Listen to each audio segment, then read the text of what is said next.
The Fellowship of the Great Physician welcomes you to House Call. Our hosts today are doctors of chiropractic, Dr. Gerald Lala and Dr. Richard Jensen, who is also a board-certified acupuncturist, practice independently in North Oaks, Minnesota.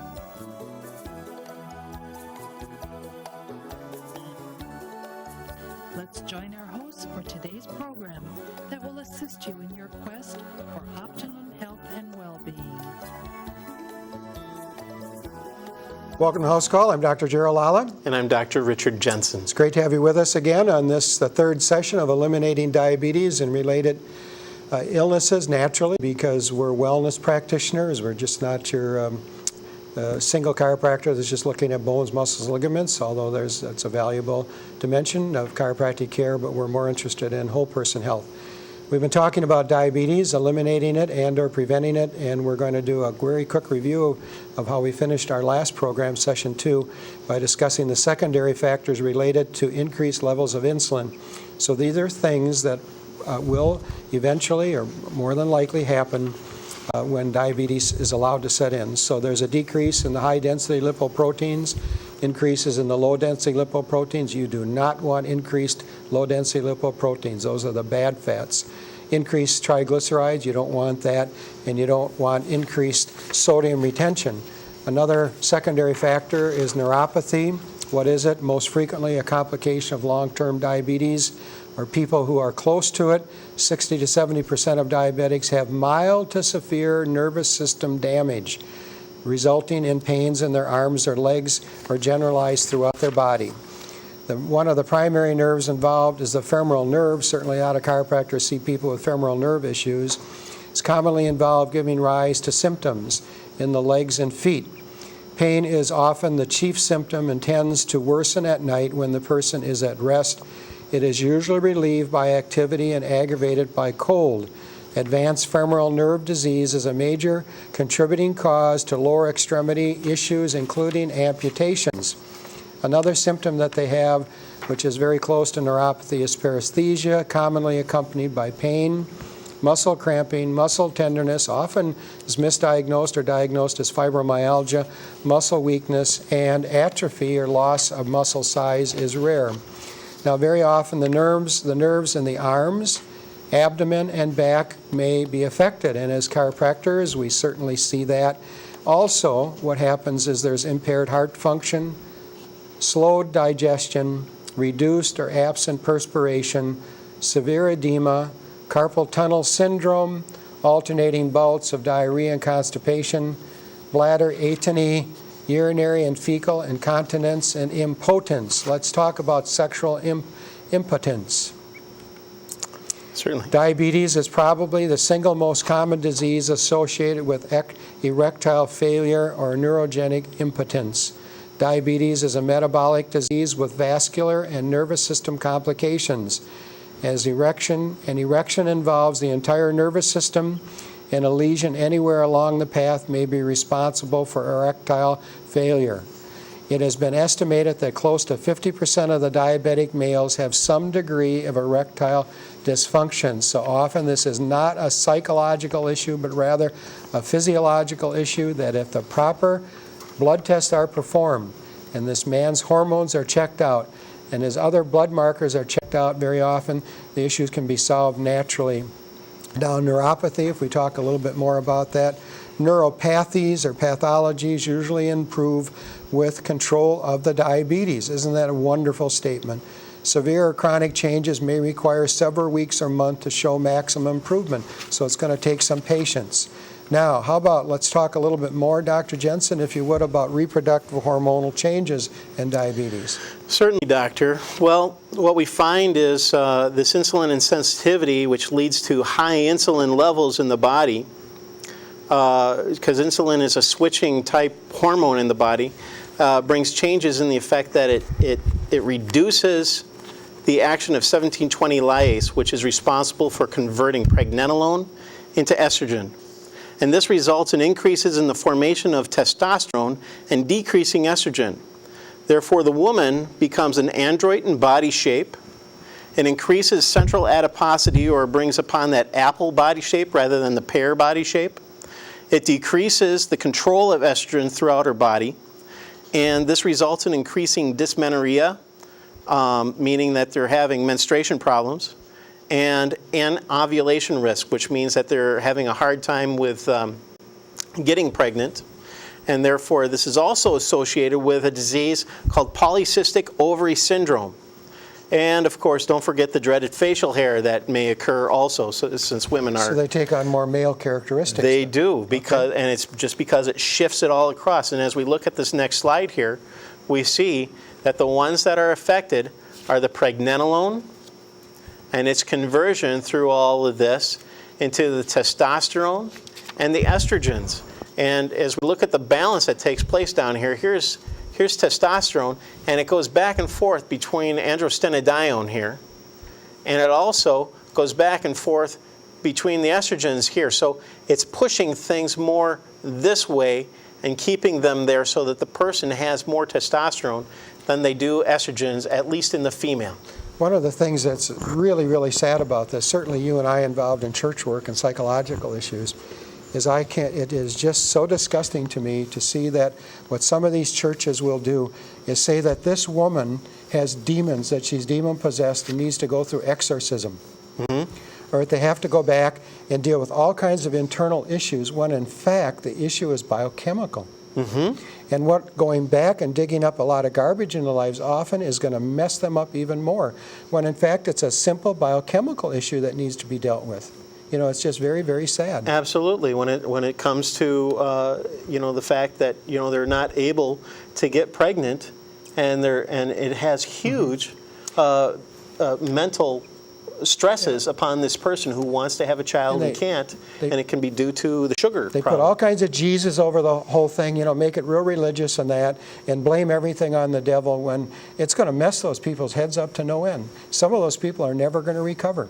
Or if they're having psychological therapy, which part is deliverance ministry, part of it, they're going to mess them up. They're going to mess them up. So Absolutely.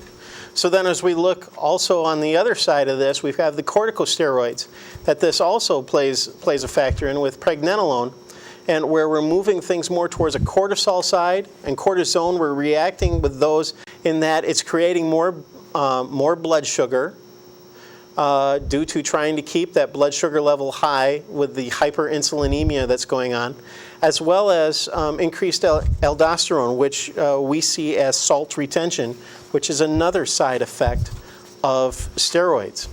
So because the cortisol or corticosteroids are so important for our bone and muscle health. Sure. When you have these corticosteroids coming out, if it's not testosterone and estrogen that's leading to increased density, we've got the cortisone, which is actually decreasing the bone density and therefore pushing it more towards arthritis, osteoporosis, osteopenia, or if the testosterone's up, I become super aggressive. Mm-hmm. Really androgenic, right? Right. When again, it's an internal biochemical issue, but people, if they don't know that, they're really confused about themselves. Absolutely. And sometimes they try to deal with that confusion through alcohol and drugs. Or by going out and doing evil things to human beings. Right, right. So then we look at the next question is, what do we need to eat? What do we need to eat? How do we affect this? And we realized through the last session that what we eat actually affects us right on down to the expression of our DNA. Mm-hmm. And so when we look at that, what do we need to eat is a great question. And that comes down to diet. Diet, we want to have a better glycemic control, and therefore we want to emphasize a low glycemic index kind of foods, which allows our insulin to keep up.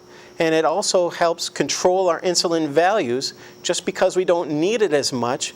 And not needing it as much means that we have those nutrients that help to deal with it can be used a little more effectively because there's less to have to deal with.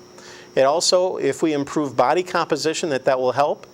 And it's individualized, as well as the timing of the foods that we eat. Many times what they're telling people to do is eat every 2 hours, that helps keep their cravings down if they're eating the right kinds of foods. The right kind of foods. The right kinds of foods. Otherwise, if you get into the sugar yo-yo, it just keeps coming around, and coming around. People are doing that all day long, at home or at work or at play. Sure, we use it as a drug.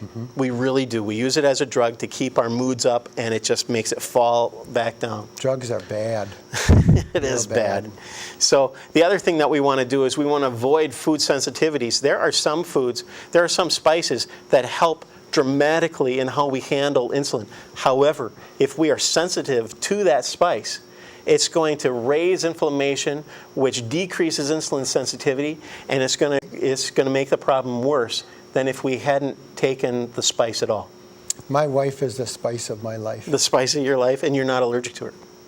No. Careful.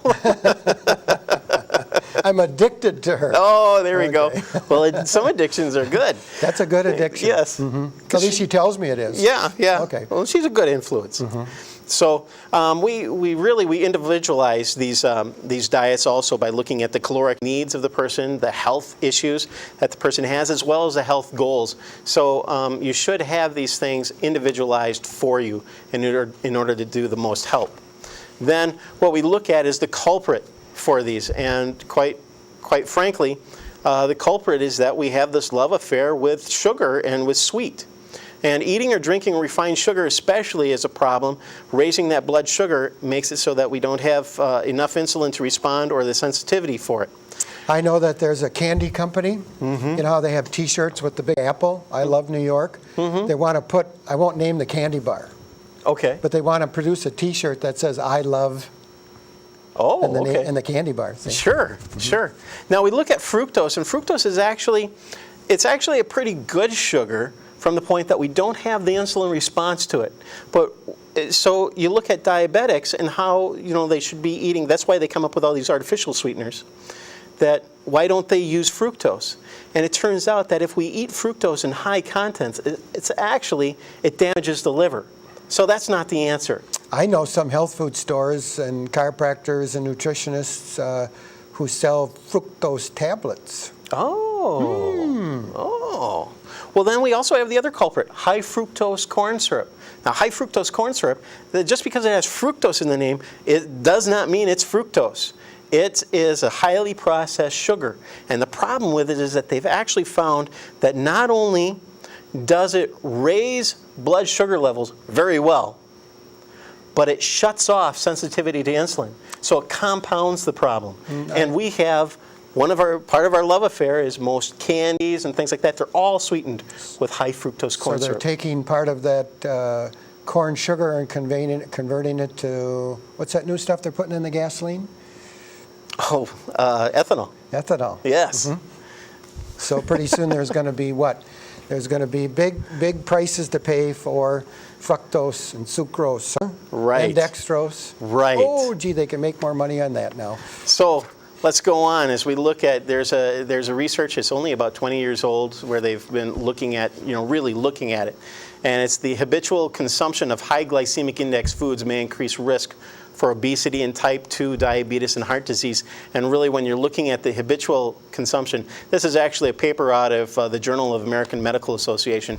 When we're looking at the habitual consumption of high glycemic index foods, that's what it is. It's a reaction that raises our blood sugar. It dumps it into our system way too fast. So if they want to lose weight, cut back on the sugars. And particularly Often they say when they're it's just eating fat. Just cut back on the fat. That'll take when they're care of it. particularly eating foods that they want to make sure it's a low glycemic index or low glycemic load. And one of the ramifications of this, and I hope this slide shows up well, the risks of high insulin increase the risks of heart disease, stroke, and autoimmune diseases, and inflammation. And what we're looking at here are actually fat cells that accumulated on the side of a capillary.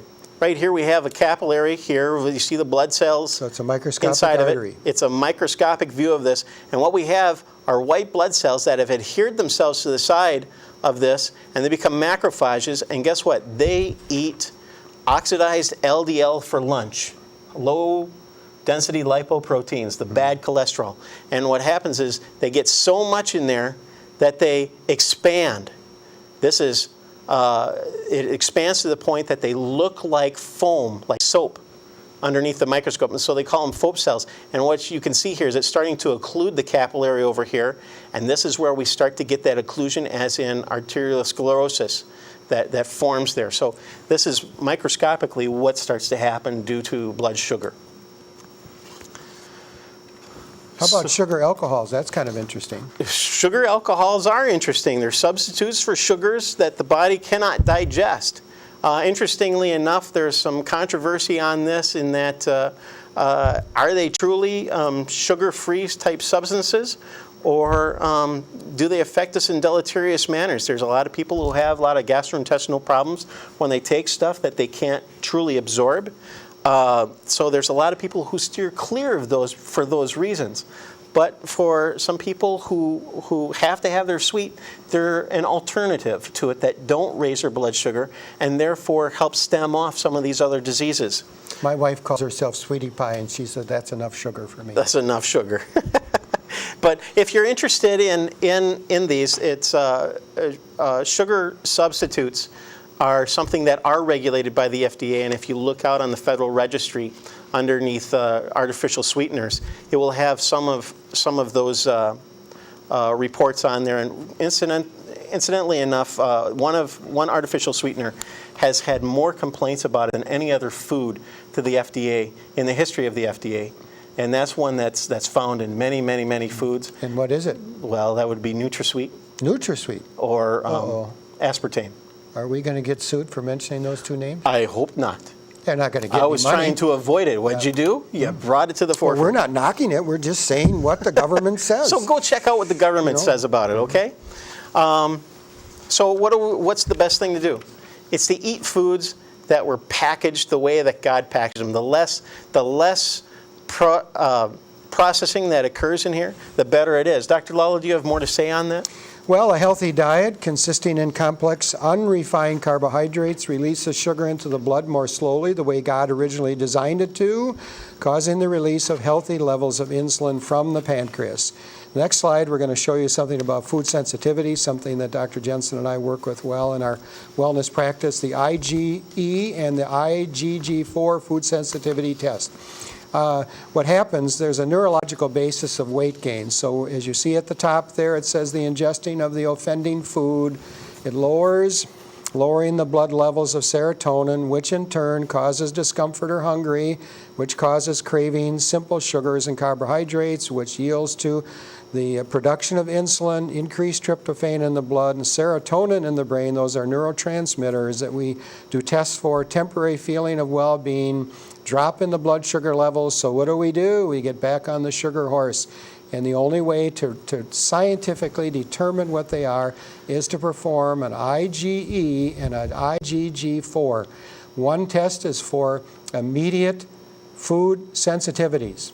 The other is for delayed food sensitivities, and a great deal of food sensitivities being done in America and around the world is just for the immediate food sensitivity, not the delayed food sensitivity reaction. So then if we look a little bit further here now with the IgE and the IgG4 food sensitivity test, the weight cycle or the yo-yo phenomenon. The person starts to diet. I got to get thin because if I'm not thin, I'm not acceptable. God doesn't love people who are overweight. That's the law. That's a crock of baloney. So what happens? There's a reduction in their basal metabolic rate, or BMR. There's a loss of lean muscle tissue. You see this especially in older people or in anorexics or bulimics. There's an increase of fat or lean muscle tissue, loss of efficiency of their burning calories. So it's like a car running on 4 cylinders or 6 rather than 8. They regain the weight and then they diet again. So that cycle goes on and on. So Dr. Jensen, are there any kinds of vitamins or minerals that might help? Certainly, what we want to look at, what kinds of vitamins and minerals would help. And that brings us to a point where there's allopathic nutrition versus metabolic nutrition. And the allopathic nutrition would be, say, hey, you're having some insulin and sensitivity problems. Here are some vitamins and minerals that have been shown to help with that. Here, go ahead and take these, and we'll see if that helps, without doing any monitoring of it at all, just to say, well, here you go, it should be taken care of. And whereas metabolic nutrition, what you actually do is you go in and you do the particular tests, and it says, you know what, this person this person shows that they're deficient in these particular nutrients. And what we find in diabetes is that there's actually a loss in the urine of these particular vitamins and minerals and so forth that are used for that. So what we do is we do the proper testing to find out what should be done. And that's the difference between allopathic nutrition and metabolic nutrition, and finding the right vitamins. Because, hey, we could tell you a whole slew of vitamins if we did that personally. We could tell you a whole slew of that. But they may not be the right thing for you. We'd much rather you get, well, and that's what we're in the business for, is actually to help people. Yeah, and that's why most nutrition practiced in America is allopathic. It's not metabolic. It's just superficial stuff that's not working. Right, so where do we go to find the right answers? Yep. And the first thing for that is the diagnosis. And finding the diagnosis, our stairway to that is 1, there's a questionnaire. 2, do a physical exam. And we're talking about neurological, orthopedic, and physical exams to find out what's going on. So there's a specific questionnaire. Yes, there's a specific questionnaire. Good. There's a blood scan that if you do the blood scan, you can see what the blood chemistries have. Mineral analysis to see if they have the particular minerals that are helping with these, as we discussed earlier in other sessions. Neurotransmitters and how they're affected. And we also talked about hormones and how they're affected. And each is interrelated. They're not, one can go out and have an exam or a hair mineral analysis, but without the others, they're missing it. Right. It doesn't tell you how advanced it is or what needs to be done, because each of them are a piece of the puzzle to give you a much better grasp on what needs to be done in order to bring you back into health. And a lot of times people have been doing this. Remember, this is an insidious disease that has an onset of 15 to 20 years, and then after that, from 4 to 7 to really bloom in the full-blown diabetes. And during that 15 to 20 years is where you have all that stuff that leads into cardiovascular disease, stroke, all those predispositions towards neuropathies and all that is occurring. The day, or the week doesn't go by that we don't run into somebody, chiropractor, nutritionist, person selling vitamins or minerals, next door neighbor, whoever it is, somebody at church who's got this questionnaire. I call them doctor wannabes. And they're really practicing medicine without a license. What they're really doing, they say, oh, this questionnaire says that you need these products. Yeah, where it's really the first step. It's just crazy. It's really the first step, and it's just a way that, yes, people can use this as a sales thing, and those people now are going to have this questionnaire because we're going to go through it in front of you, and so they may use it, but what you can do is you can question yourself and say, maybe I should go forward and just have something else checked to make sure that I'm not predisposed towards that. That's right. Okay? And so what we have is in the questionnaire, we're looking at the first questionnaire is we want to look at whether 0 is no, 1 is mild, 2 is moderate, and 3 is severe. That you have, say, and the first question, do you crave sweets? Is that severe, or is it a moderate craving for sweets that you have? Irritable if a meal is missed. Do you feel tired or weak if a meal is missed? Do you have dizziness when standing suddenly? It's when you get up. If you get up suddenly, are you dizzy? Do you have frequent headaches? How about poor memory or being forgetful or a lack of concentration? Do you feel tired an hour or so after eating? These are all clues as to whether you're having a problem with dysglycemia. Do you have heart palpitations? Do you feel shaky at times? How about afternoon fatigue? This is why I keep talking about they beg, borrow, steal at 3 o'clock in the afternoon for a candy bar. Yep. Vision blurs on occasion. Depression or mood swings set in.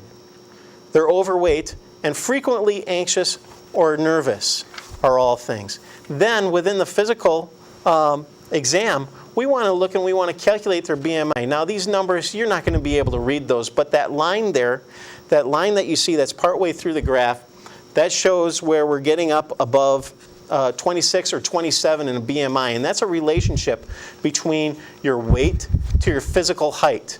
And by doing that, we can see if you have a predisposition above that line or more towards the red is where you have more of a problem towards that. And then what we do is we start to measure some other factors, such as whether you have abdominal adiposity or if it's all over the place. Next, we want to look at your eyes. And we look in the scope, and sometimes what they're looking for is a red reflex to see whether you have cornea problems or not. But here, we're actually looking at the retina. And if you look at the retina, here, this is where the optic nerve comes in. You've got all these blood vessels that come out. This is as we actually see it as we look into your eye. Some people haven't seen this before, so we don't know what we're seeing. Right here is where you have a concentration. That little red part in here is an actual concentration of retina cells that allows your fine vision. This is your central vision. And you actually have a blind spot in each eye where the optic nerve comes in.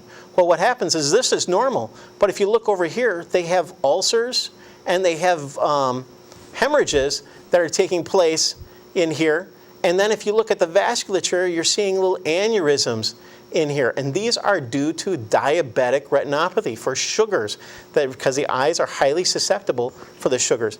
Our nerves and vascular system are highly susceptible to it, and that's why you're seeing that. So then, it can increase to, this is an advanced case of diabetic retinopathy, and what will occur there is that there's actual changes in eyesight.